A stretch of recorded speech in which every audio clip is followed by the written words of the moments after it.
Welcome back to Unveiling Islam. We are currently exploring the Quran. And Brother Rashid. Yes. I've heard that the Quran... always hear stuff. I've heard that the Quran is a miracle. And then looking into this, this is one of the main arguments, if not the main argument, that the Quran gives for its divine authority and inspiration. So are you familiar with this claim? Of course. I think it's one of the first things we are taught when we're reading about the Quran. The Quran is unique. Nobody can produce anything like it. It's the miracle of miracles.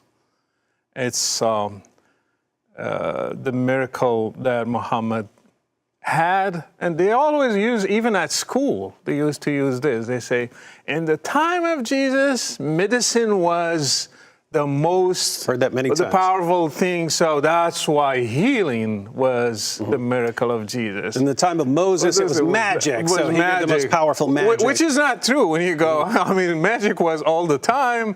Medicine, actually, we have the most powerful medicine today, so if Muhammad was going to do something, it should have been done now with medicine. And then those same people will say, but in the time of Muhammad, poetry was the most amazing thing around. And poets were everywhere. Yeah, the Greeks had poets. Yeah, and where are they getting this from, that this is the most amazing thing of the time? When, if you read the sources, Muhammad's bringing up these chapters, and the unbelievers aren't impressed. They're saying, come on, anyone can do this. Actually, Arabs, they ridiculed the Quran. Yeah. They ridiculed the Quran, and I can read later. Let us go through the challenge first. All right. What is the challenge as laid out? Because this is important to distinguish. Like, there are Muslims who will say, there are scientific miracles in the Quran or something. But that's not a claim that the Quran. It's not the Quran saying, scientific miracles or something like that. But here, this is an actual argument in the Quran itself. They say, for example, Surah 17, verse 88, Surah Al-Isra. Say, if mankind and the jinn gathered in order to produce the like of this Quran, they could not produce the like of it, even if they were to each other assistants. So us as human beings can't do it. And the jinn, they can't do it either. So it's the challenge for everybody. And Muslims believe this is true until today. Another one, and actually it started with the whole Quran. It went down to 10 surahs. For example, chapter 11, verse 13, Surah Hud. Or do they say he invented it? Of course he invented it. And the response, say, then bring 10 surahs like it, like 10 chapters. So now it's not the whole thing, it's just bring 10. Bring 10. And then they say it came to 1. For example, 10:38, Surah Yunus, or they say about the Prophet, he invented it, say, then bring forth a surah like it. Bring one. And the shortest one has only 3 verses. Yeah, very small. So they say, bring just 3 verses. Bring something tiny like that. And I want to give people a couple of examples of what we're talking about here with these shorter surahs. We also have, so the Quran repeats this over and over again. It does get down to just the challenge to one surah. We find the same thing in Surah 2, verses 23 to 24. If you are in doubt, so this is always a challenge for the unbelievers. Like, this is supposed to impress us. Yeah. So this isn't supposed to just impress Muslims. It's supposed to be impressive to us. But he says, if you are in doubt concerning what we have sent down to our servant, then bring a surah like it, and call your witnesses apart from God if you are truthful. And if you do not, and you will not, then be mindful of the fire whose fuel is men and stones, which is prepared for the disbelievers. So he's saying, if you can't bring a chapter like this, and you will not, and you won't, then get ready for hell. And this is so weird because, I mean, imagine someone coming up saying, hey, if you can't write a symphony like Mozart, like assuming this was, so even if this were the greatest thing we had ever seen, If someone came up and said, hey, if you can't write a symphony like Mozart, you have to admit that it's the music of God, I'd be like, what? That doesn't mean that at all. If you can't write the crime and punishment for Dostoevsky, then Dostoevsky is a prophet. Then he's a prophet, and you have to believe everything he says. Well, that's very absurd. That's insane. That's absolutely insane. And the problem, if I do something like it, they will say, you imitated it. Yeah. And if I do something different, they say, it's not like it. Yeah, so there's no way. And that's the problem. This is supposed to be a challenge for us, but they set themselves up as the judges of the contest. And so it's, wait, this is a challenge for us. We're supposed to be impressed by this. Let me tell you, if they say the jinn and us all together, we cannot produce something like this. There is a surah in the Quran called Surah al-Jinn. The jinn are talking. Actually, the Quran is quoting the first 15 verses. He's just quoting the jinn, what they're saying. So here they produced 15 verses.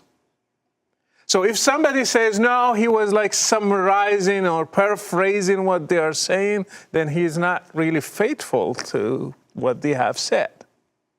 Since they talk Arabic and they say these words, he should just have quoted them. We have quotes from Pharaoh. We have quotes from Moses. We have quotes from everybody in the Quran. So they're quoting in perfect Quranic verses. Yeah. That's how they're talking. And then the Quran records them, and they all talk exactly like the Quran talks.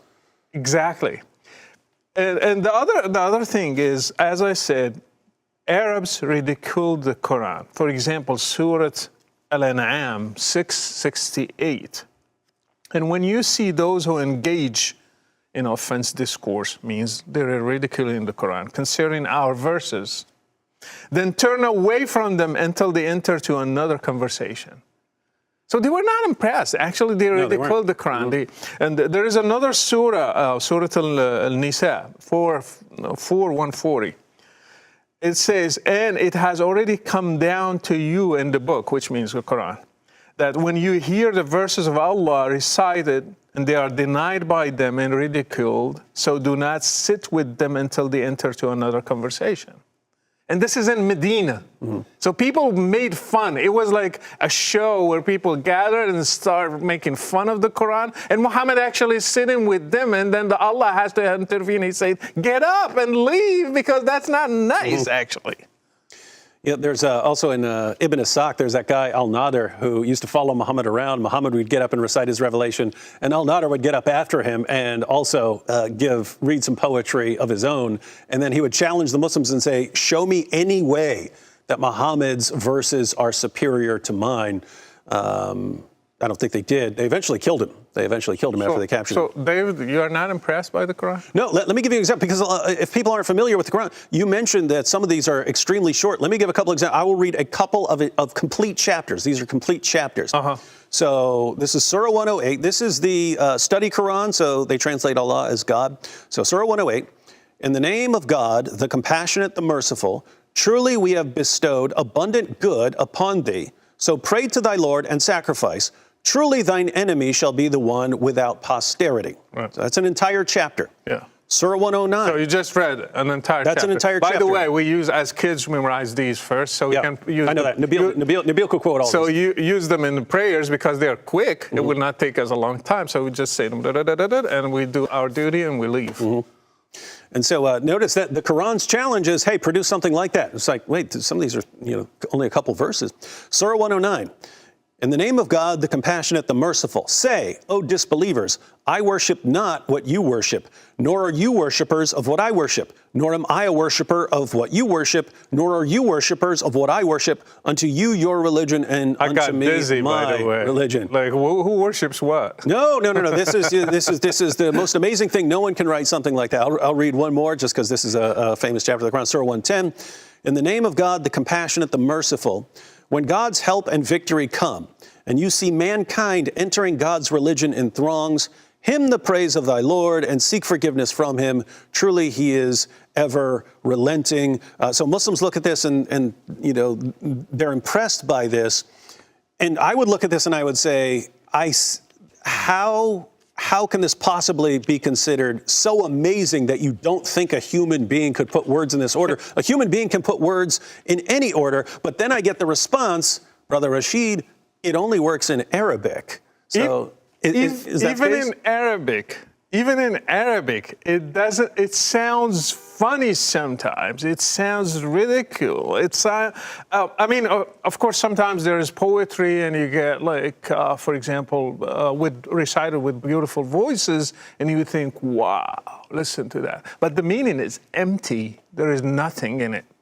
For example, can you read this in English, and I'll tell you in Arabic what it means. Surah Al-Nur in verse 60. Surah Al-Nur, which is 24, in verse 60 in English. You sure it's not 61? Sometimes the numbering's different because of the Bismillah at the beginning. Yeah, 61. 61. I'm okay. sorry. Yeah. Yeah. Because this is an interesting verse. So you're saying this is not impressive. No. So it says in English, it is no fault in the blind, nor in the one born lame, nor in one afflicted with illness, nor in yourselves, that ye should eat in your own houses, or those of your fathers, or your mothers, or your brothers, or your sisters, or your father's brothers, or your father's sisters, or your mother's brothers, or your mother's sisters, or in houses of which the keys are in your possession, or in the house of a sincere friend of yours. There is no blame on you whether you eat in company or separately, and it just keeps going on. You know, I can summarize all this in one sentence. What's that? You can eat in your homes. Hey, that would have been a pretty good way to say it, because that's what it says. And plus the meaning, I mean, all human beings, they knew this, they can eat in their homes. It doesn't need this wasn't something people were confused about? The Romans were confused and the Greek were confused until the Quran came, and it was a huge revelation to them. They were like, all these years we didn't know that we can eat in our homes. So there you're actually pointing out, hey, he just said it's okay to eat at someone's house, but it says, oh, and if you're blind and if you're lame or if it's you, and yet you still can't eat in your home, and it's just nonsense. Even in Arabic, it's nonsense. So it's not impressive in Arabic. It's not impressive. And actually, Muhammad was challenged by Arabs to bring a sign, and he couldn't provide any. And plus, the Arabs say. This is in Surah Al-Anfal, 8:31. When our verses are recited to them, they say, we have heard. If we willed, we could say like this. This is not but legends of former people. So these are just legends. They weren't impressed. Yeah. So they heard it and they said, hey, this is a bunch of legends. We've heard all this stuff before. And so the thing to keep in mind is this is the main argument of the Quran, or at least one of them. Yeah. The Quran is so amazing that it's a miracle in the Arabic language. We read it, it makes no sense. And the response from Muslims is, but if you knew Arabic, then you would see how beautiful it is, and you're saying it's not the case. I know Arabic and I say no.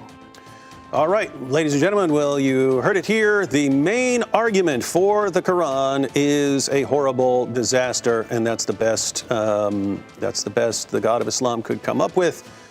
We'll see if there are any more problems with any arguments here in upcoming episodes.